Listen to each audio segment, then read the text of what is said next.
It's basketball season for us. Good luck. That's a good team.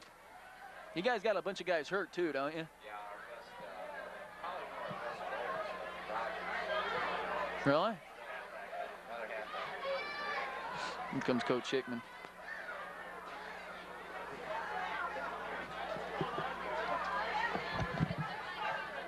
You can't come up? Over here, Coach.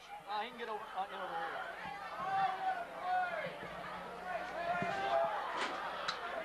Well, he's got to come up on this side, though. Huh? It's going to be tough for him to get up through that aisle. There's everybody there. It's 10-7, the old baseball player right there in the leather jacket. Doors on the other side here. We are back on the California Pintos post-game show. 14-6 is the final as the Pintos wrap up a fine season, losing to John Burroughs, and Paul Hickman's up in the booth. And with his post-game show, here's Jeff Shackelford. Jeff? Well, Coach, the California Pintos, I thought defensively looked sound all the ball game except for a couple of those runs that they scored touchdowns on. Offensively, it looked like just a couple good drives, and really that's all the Pintos could muster. Well, John Burroughs got, they're an excellent football team, and when you get a chance to score inside the 10, you got to take advantage of it, and we didn't, and they got a couple big plays on us, and that was basically the ball game. It was a hard-fought ball game. Both teams hit hard, and I'm extremely proud of this class, and they played well all year. Yeah, Bob Cranston, number 31.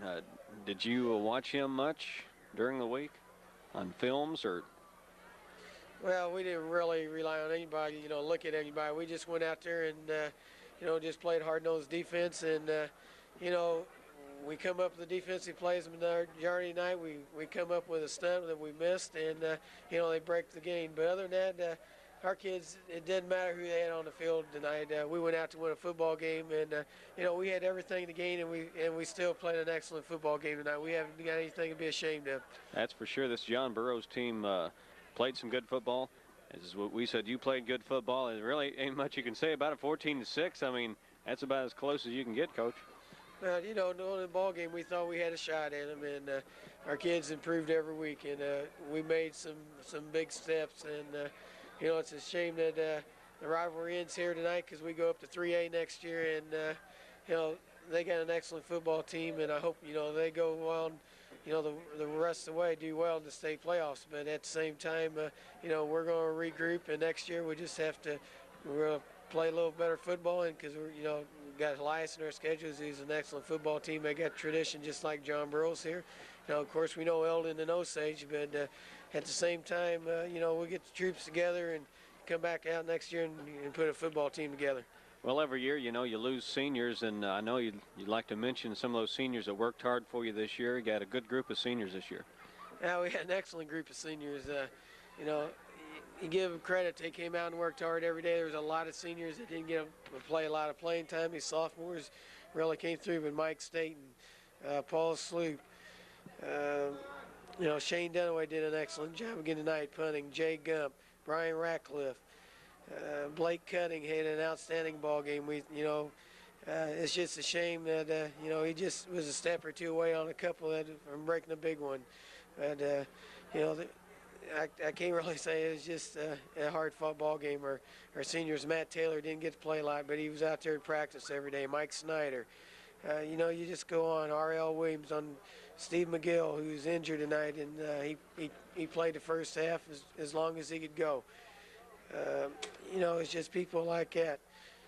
Rick Percival did an outstanding job. Didn't have a lot of talent, but he was a hard-nosed football player out there. And Greg Jobe, give those seniors a tip of our hat, and they're an excellent class. We're definitely missing, but next year we just have to build on this right here. Of the game award, you'd have to give it to the whole California Pinto defensive unit. All 11 of them at any given time played very, very well. But our play at the game, early in the fourth quarter, California gets on the scoreboard. Jay Gump will come in, and you don't lose much in terms of speed and athleticism and quickness with Jay Gump in there. He's the tailback. The fullback is John Safely, wing right formation, pickup of a yard, second down and goal from the 7. And here's Sloop dropping back to pass. He throws in the end zone, up in the air for Tim Cushion. Touchdown, California! Touchdown, California!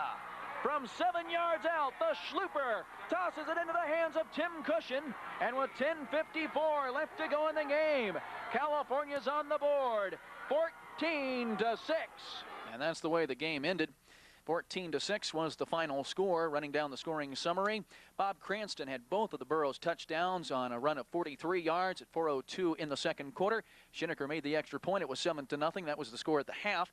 Then Cranston scored his second touchdown of the game at 3:09 in the third quarter from 51 yards out. It was 14-0 as Shinneker made the PAT.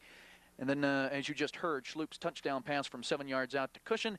And that was the final 14-6 as Dunaway missed the extra point. We'll wrap up our KZMO California Pintos post-game show from Moss Field, Webster Groves in suburban St. Louis following this final timeout.